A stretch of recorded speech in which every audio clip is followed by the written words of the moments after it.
naisipan kong ibahagi sa channel nyo ang kababalaghang kwentong nalalaman ko. Isa itong kwento ng kakilala ko. Dati, hindi ako naniniwala sa kulam.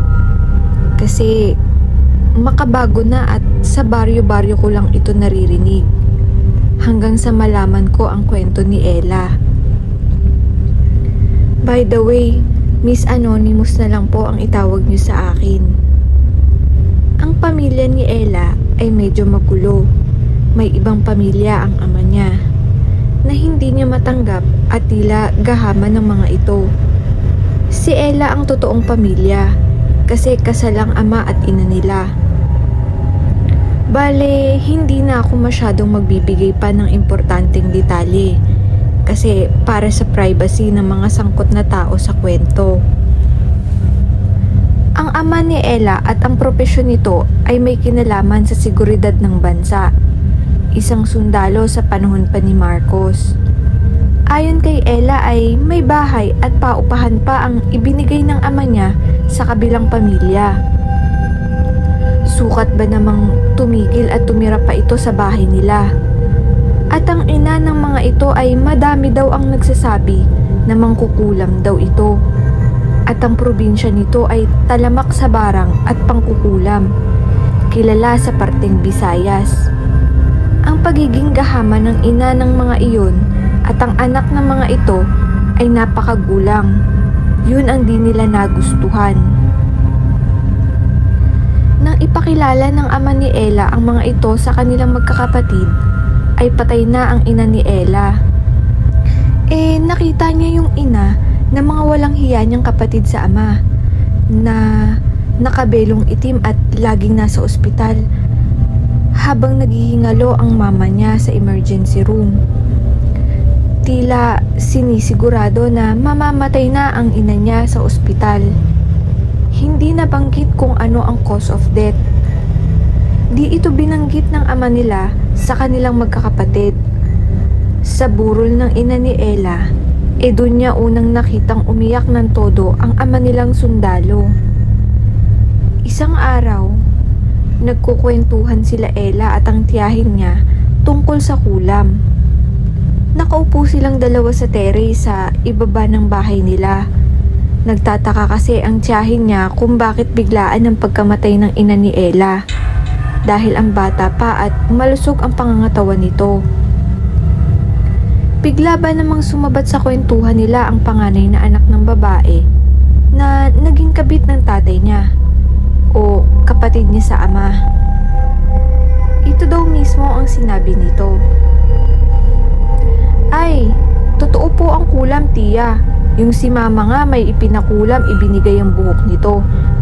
Pati ang pangalan sa mangkukulam na kakilala nito. Tinanong ng tiyahin ni Ella ang babae. Oh, ano namang nangyari sa ipinakulam ng mama mo? Ayun po, patay na. 2 taon na po ang nakakalipas. Nagkatinginan sila Ella at ang tiyahin niya. Kasi 2 taon nang patay ang nanay niya. Hinala nila ipinakulam ito ng nasabing kabit ng ama.